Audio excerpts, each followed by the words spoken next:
So The Night House is another scary movie inside of someone's home, but guys, I'm gonna be honest.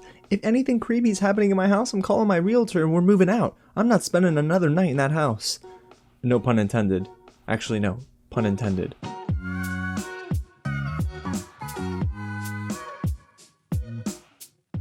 What's going on, you guys? James here with another real review, and today we're diving into the horror movie The Night House. Thank you so much to Searchlight Pictures for giving me the chance to see this early in person, and trust me, seeing it in a theater, I've actually missed how horror movies play in a theater because I'm so used to, especially during this pandemic era, watching a lot of horror movies at home, but there's nothing quite like being in your seat, being around complete darkness, and thankfully, no one was on their phone. The movie debuts in theaters August 20th, and it's directed by David Bruckner, who also directed that horror movie VHS, and it stars Rebecca Hall, Sarah Goldberg, and Vondie Curtis Hall. I would say it's not as straightforward as the trailers make it seem because I didn't watch any previews for this film, and I'm actually kind of glad I didn't. Beth is a teacher and now a widow after her husband Owen's death, but shortly afterward, she begins to uncover her husband's disturbing secrets and the mysteries surrounding his past. Now I'm gonna say it straight up, guys, there's a lot to like about this one, but before we get into my review, if it is your first time here at the channel, welcome to Real James, where we talk about movies really like this all the time, so you're not going to want to miss out. Go ahead and hit the big red button below, subscribe to the channel, and tap on that bell, y'all, and get loud in the comments and let me know which horror movie this year has been your favorite so far. And if you haven't already, hit the thumbs up button if you're a big fan of horror movies and Rebecca Hall, because let me tell y'all, Rebecca Hall is at the top of this positives list, so let's get right into it. She was actually my main draw for the film because of her amazing resume, but also because I'd love to see her in a setting like this. See, when I told you guys that the final film is not as straightforward as the previews, what I will say is Rebecca Hall plays very well in this mysterious environment. I do love the fact that it doesn't take traditional scary turns. Yes, there are a couple jump scares, but for the most part, it's playing with your mind, and we'll talk more about that in a little bit. But when it comes to Rebecca Hall, guys, she is just absolutely incredible in this film. The way she acts without saying much at all, especially in the first half of the film where she's silent for most of the scene she's in, and when she does have confrontations with others, she's able to carry these conversations. And that's the thing I love most about Rebecca Hall here, is that she's not only acting with her eyes, but I think overall she's able to deliver such a compelling performance that sometimes is more terrifying than the subject matter at hand. But even outside of Rebecca Hall, there are some amazing supporting actors here too, with some strong standouts including Sarah Goldberg and Vondie Curtis Hall. Now, Sarah Goldberg apparently is from Barry. Now, I haven't seen that at all, but what I will say is that Sarah Goldberg really complements Rebecca Hall's character very well. What she is Beth's best friend, and I love the fact that there is a very particular moment here where you can tell Rebecca Hall's character Beth is getting to her breaking point, and Sarah Goldberg, being the best friend, is trying to make last minute desperation calls like, hey, stay with me. So she says something that Rebecca Hall probably hadn't heard in a little while in the context of the film.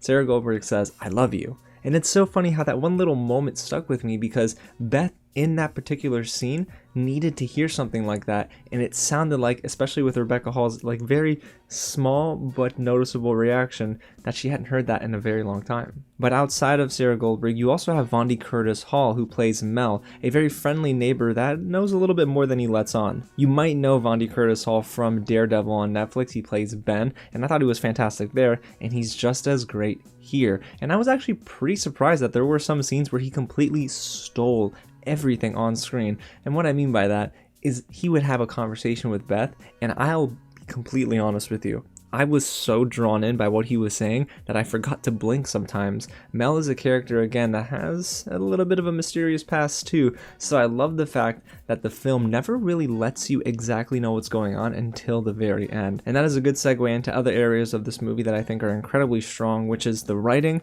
direction, and cinematography. Now, usually when I get into a movie and I see more than one screenplay writer, I get a little... I kind of start to question things, but luckily here it didn't feel like either of the writers were stepping over one another, and there was this consistent, very mysterious and unsettling tone throughout. And I do love the way that even though there were a lot of expositional moments where we learn the entire scope of why Beth is grieving in one single conversation between a teacher and a parent, I do think that it was handled really effectively because it also served as a character building moment. And I do have to commend the direction by David Bruckner, which again was really really consistent throughout. I love the fact that he decided to not go the tropey, stereotypical route towards the end, especially when it comes to most horror films these days that really rely on those cheap jump scares.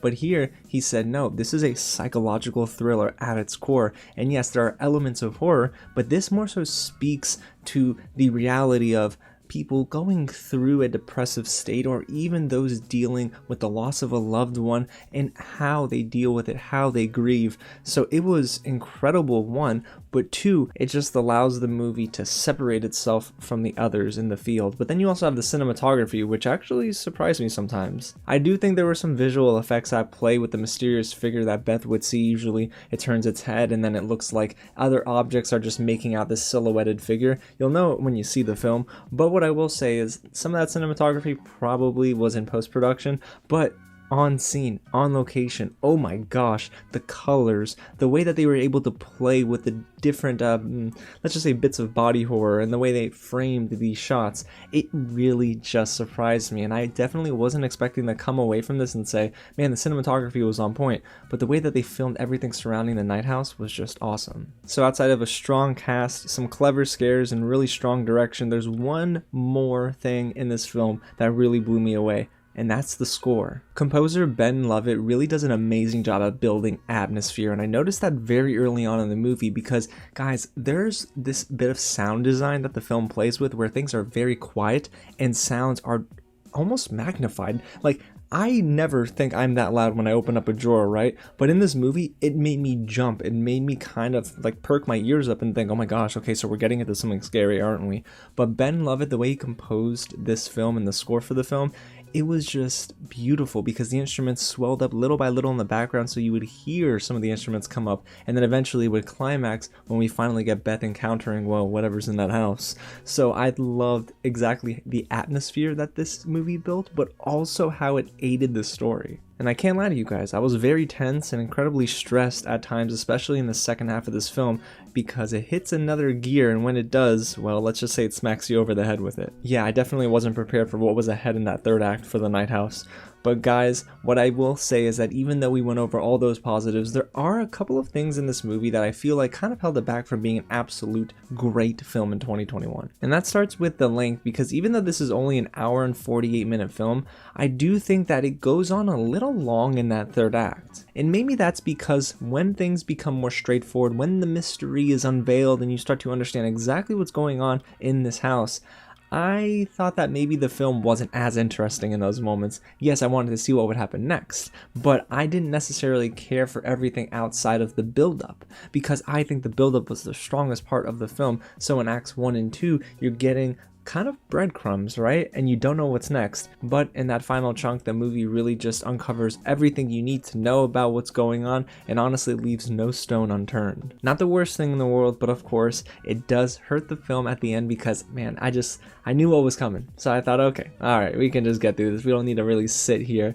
and just waste a little bit more time. But what I will say is that, honestly, the film is a good length for exactly what it wanted to show. I just thought the end was a little long. So let's get into the next thing, guys, which is, well, one of the decisions they made with our antagonist. There's this voice that Beth tends to hear throughout the film, and I thought that it sounded incredibly wonky, and not only that, it actually took me out of the film. I do think that they could have done without. They could have at least played with more silence, but instead they decided to add this weird voice, and I thought it sounded, one, incredibly laughable. I smiled a little bit. I wasn't trying to laugh, I was holding it in, but it didn't really sound good to me at all, and instead it actually took me out of the movie. Oh, and one more thing before we get into my overall thoughts, guys. For as good as the supporting cast was, I thought there was one actor that, even though he didn't get too much screen time, wasn't the best on screen. And that is Evan Jonakite, who plays Owen, Beth's husband. Now, we only get him very, very little in this movie, but I will say that every time he was on screen, wasn't the most convinced, and maybe that's due to him not having too much screen time. But again, I do think that the film is stronger in other areas, but just with this character in particular, not the most compelling and honestly didn't do that much to add to the story. But overall, you guys, The Night House is a solid psychological thriller that is led by a really strong performance by Rebecca Hall. She's gonna fly under the radar for so many people this year because this performance was really good, guys. I was totally bought into the film because of Rebecca Hall, and I don't think this movie will get too many awards by the end of the year or any at all. But, I mean, people should not forget about her in this film. There's truly a gripping story here, a thrilling pace, and it plays with very unsettling undertones that make this a good watch at the theater or at home on a Friday night. Because yes, I know we're in a pandemic, so if you safely can't get to a theater, I still think that this movie will play well at home. Just close the curtains, turn the lights off, and really get locked into this film, because you can't take your eyes off the screen for 1 second. There are so many things that happen here that point to you, the little clues